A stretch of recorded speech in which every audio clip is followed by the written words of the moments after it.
Hi everyone, as promised I'm going to take you through a SCAP 2018-2 application form, and this will give you a really good understanding of how long it will take to complete the form and the kind of documents that you'll need. So this is what the SCAP Grants Application Form Round 2 2018 looks like, and you'll be able to find that form here on the Blackboard site under Application, Acquittal and Payment Request Forms. And it will be right here, so it'll replace the round 1 application form. So essentially we've got here a little bit about the form and the application stage. So you just want to leave this here at application pending.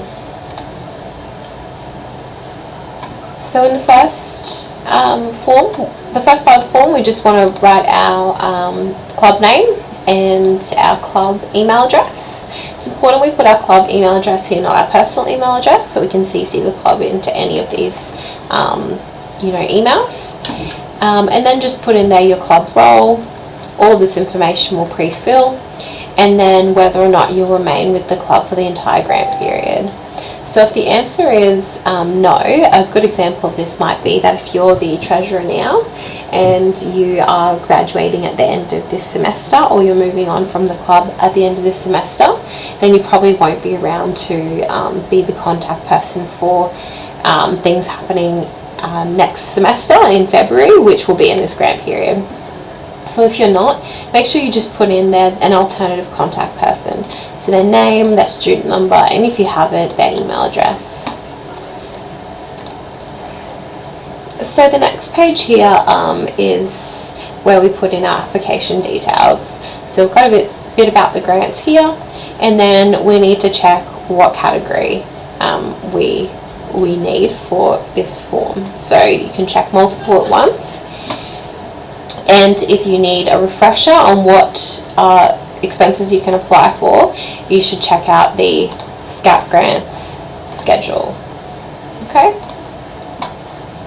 So, in my example application, I am applying for coaching, and I want $500 for coaching expenses. So I can see down here that clubs are eligible to be granted 100% of the total cost of coaching, and that coaches must have proof of relevant qualifications. So I need to upload evidence of my requested funding.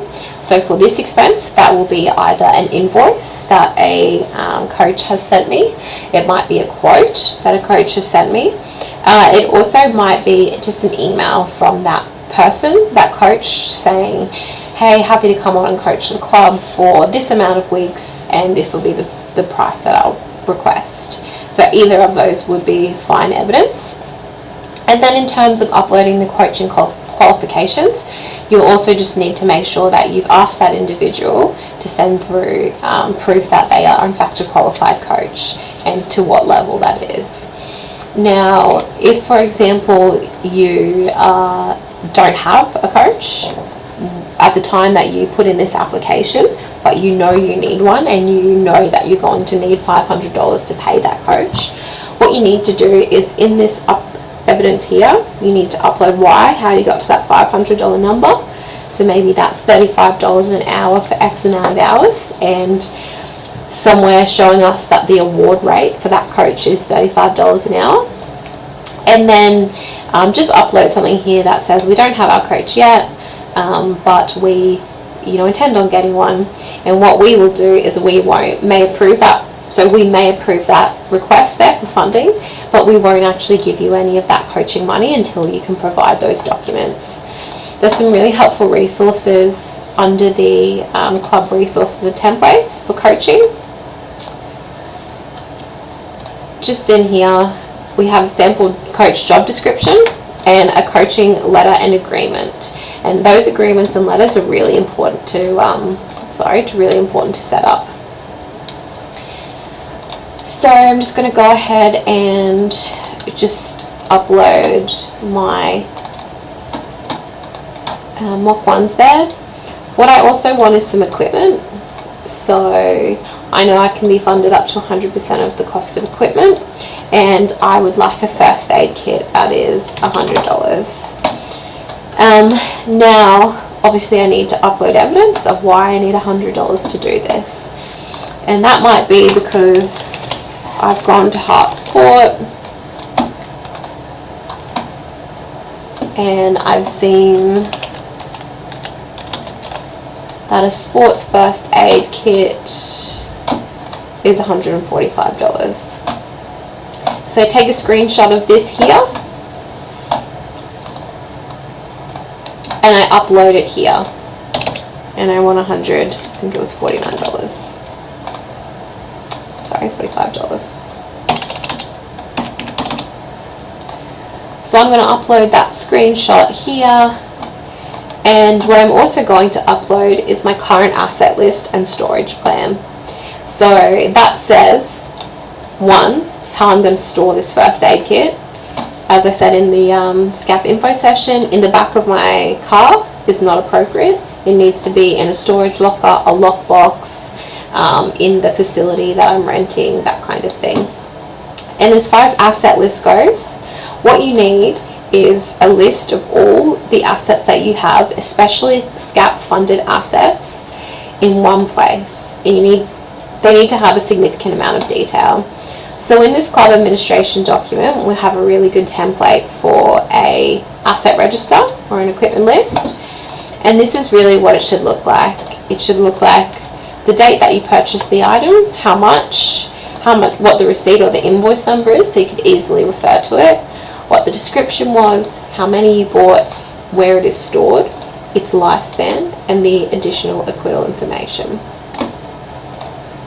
So you can go in there and download that and then upload that. And as I said in the info session, if you have been funded a whole bunch of equipment previously through SCAP and you upload an asset list that doesn't have any of those on there, it's very unlikely that these equipment purchases are going to be approved, because you really have demonstrated that you are not able to keep track of your equipment.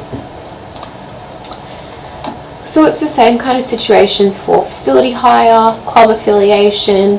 Every time I tick on one of those, a new box is going to come down, and I need to put in there exactly how much I'm requesting, and then I need to upload the evidence to show why I am requesting that much. And it's just going to require a little bit of common sense here, guys. If the thing that you're uploading doesn't clearly say why you need that piece of equipment or why you need that expense financially, so how you came to that number, but also why it's going to help your club, then it's unlikely that that expense is going to be approved, because you haven't financially and strategically justified why you need that. Okay, so say for the purposes of this one, I just want these two items. You can see that it's calculated my total amount of funding, and any additional documentation is maybe where I will upload, you know, a rundown of, we want this piece of equipment because it's going to help us do this, or we would like to employ this coach here because he is going to help us, you know, do X, Y, Z. So the more information you can give, the better your chances of your application being successful are. So we go to our next page, and we have our budget document. So it is very unlikely that any application would be approved without an overall budget for the semester, or potentially even the year, depending on what works best for you. We really need to know the overall financial picture, and that's going to give us an indication of the sustainability of your club. So if you have applied for $5,000 in SCAP grants and all of your expenses equal $5,000 and your income from membership equals $1,000, that's evidence that there is no sustainability. That tells us that all of your expenses are covered by SCAP, and even though all those expenses are covered by SCAP, you're not going to make anywhere near as much as you would have needed to cover those expenses. So I've got a helpful template here that you can use, and this is popped in here in line with the grants categories. So in here you would put in our income. So we expect to have 50 members at $100 a membership, that's $5,000. And we don't expect to make any income from coaching. We don't expect to make any income from venue hire unless you have your own venue. Maybe the other incomes that we expect might be merchandise. So you might expect to make, $500 off some training gear. And then for your expenses, you might put in here coaching. We're going to spend $2,000. Venue hire, we're going to spend $8,000. So we can already see there that your estimated position is in the negative. So you can use that to clearly map out what your estimated expenses are for this round.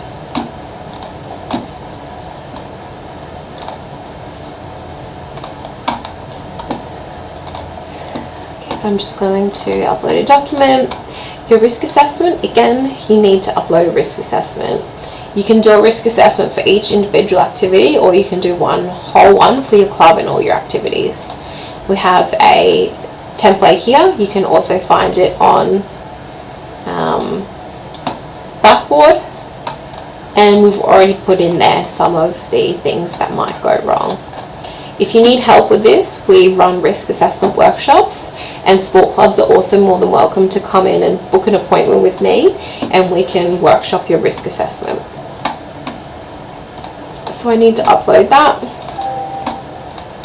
And then I need to upload my membership list, and it must be uploaded in Excel format. Again, in our basic club documentation, in this administration template, we have a really easy membership list template. So all we need is the student name and the student number. When we get that, just for your information, we clean up all of that data. That's why it needs to be in Excel. We remove the ends from it, and then we run it through a student administration system. We remove all duplicates, and we remove anybody who isn't a student. So please don't bother with having non-students put in somebody else's student ID, etc., because it just doesn't work. Instead, focus on building your membership list, and just doing it right. And that's all you need to do. So we've got a summary here. We've got our test club. Check all of those are correct and submit. So that's it. That took me under 13 minutes. So obviously it's going to take you a little bit longer because you're going to need to make sure that you have all of those documents. You can save this, so maybe start it at the start of the SCAP rounds, and then as you need to, if you don't have each piece of information, save it, go back and build it, get someone on your committee to build it. So what happens next is, let me get back to my flow chart that I showed you guys in the SCAP info session. So what happens next? You've submitted your grant application. Has your grant been conditionally approved? Yes or no? And then we go up through there. What you will get is an email with a confirmation